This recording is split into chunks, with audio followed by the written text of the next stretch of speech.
سب سے بری حرکت کون سی ہے؟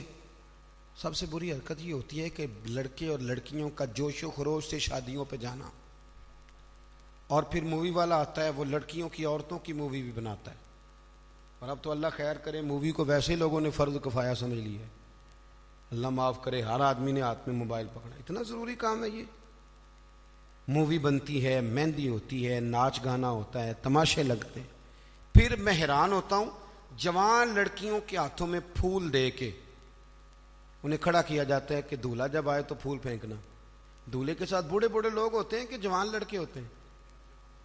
بولے تو وہ پھول کیوں لڑکیاں پھینکتی ہیں؟ لڑکیاں ساری برقعے میں ہوتی ہیں، چھپے ہوئے منہ ہوتے ہیں، تو سارا خاندان تو بیوٹی پارلر سے تیار ہو کے آیا ہوتا ہے، تو آپ تو گناہ کو آواز دے رہے ہیں۔ پتہ ہے رسم کیسے ایجاد ہوئی؟ صاحب فتوح الشام نے لکھا ہے یہ لڑکیوں کے پھول پھینکنے کی رسم جب قادسیہ کے علاقے حضرت سعد بن ابی وقاص رضی اللہ تعالیٰ عنہ فتح کر رہے تھے، تو آپ ایک ایسے علاقے سے گزرے جس کی عمارتیں بڑی شاندار تھیں۔ علامہ واقدی کہتے ہیں کہ دور دور سے لوگ وہ عمارتیں دیکھنے آتے تھے کہ بھئی فن تعمیر کا شاہکار ہیں یہ چیزیں۔ اس ایریے سے گزرنا تھا مسلمان فوج نے، تو عیسائیوں نے اور یہودیوں نے ایک چال چلی، انہوں نے عورتوں سے کہا خوبصورت لڑکیوں سے کہ پھول پکڑ لو، اور جب فوجی گزرے تو ان کے اوپر پھول پھینکنا، اگر 2-3 جرنل بھی تم تباہ کرنے میں کامیاب ہو گئی تو مسلمانوں کو ہم زیر کر لیں گے۔ پھول پھینکو، چھتوں پہ چڑھ گئی، اور چھتوں کی طرف نوجوانوں نے دیکھنا ویسے ہی ہے چونکہ شاہکار ہیں ہماری منازل۔ حضرت سعد بن ابی وقاص رضی اللہ تعالیٰ عنہ آگے آگے تھے، سمجھ آ رہی ہے نا میری باتوں کی؟ آگے آگے جا رہے تھے، کمان کر رہے تھے فوج کی۔ جب آپ نے دیکھا عورتیں چھتوں پہ ہیں تو حضرت سعد بن ابی وقاص شرارت سمجھ گئے، سازش سمجھ گئے۔ لوگ زہر بھی جو ہوتا ہے نا، زہر بھی دودھ میں ڈال کے دیتے ہیں، ڈائریکٹ نہیں دیتے، انہیں پتہ ہوتا ہے کہ زہر رگوں میں کیسے اتارنا ہے۔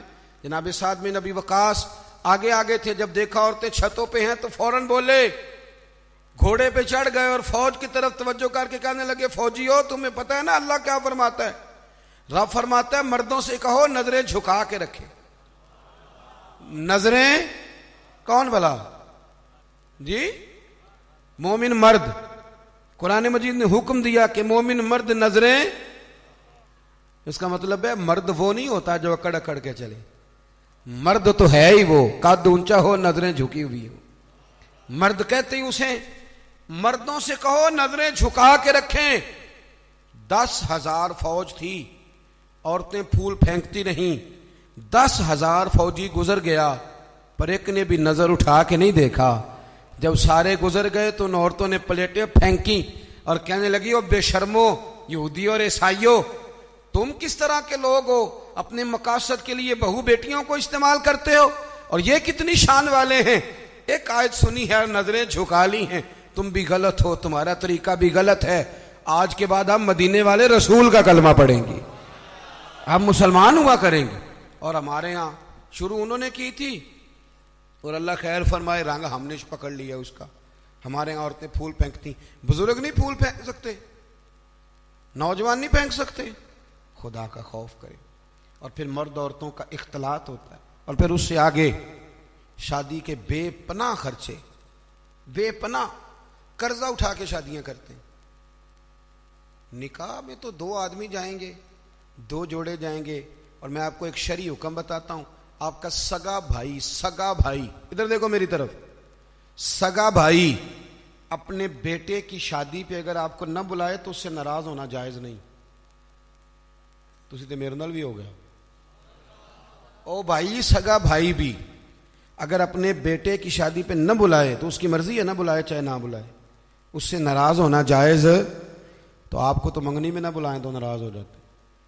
اور اگر کوئی کارڈ بھیج دے نا صرف ولیمے کا، کہنے نے ولیمے تے بھی وہی جان گئے جڑے جانج نال گئے سن، اسی صرف ولیمے تے، بھئی فرض ہے آپ کا جانا، ہاں حضور نے حکم دیا ہے کہ ولیمے کی دعوت دے تو ضرور جایا کرو، لیکن اس کے اتنے زیادہ خرچے ہم نے کر دیے، ہمارے بچے، اب ناراض نہ ہونا، گناہ اس لیے عام ہو گیا کہ ہم نے نکاح مشکل کر دیا، نکاح مشکل ہو گیا۔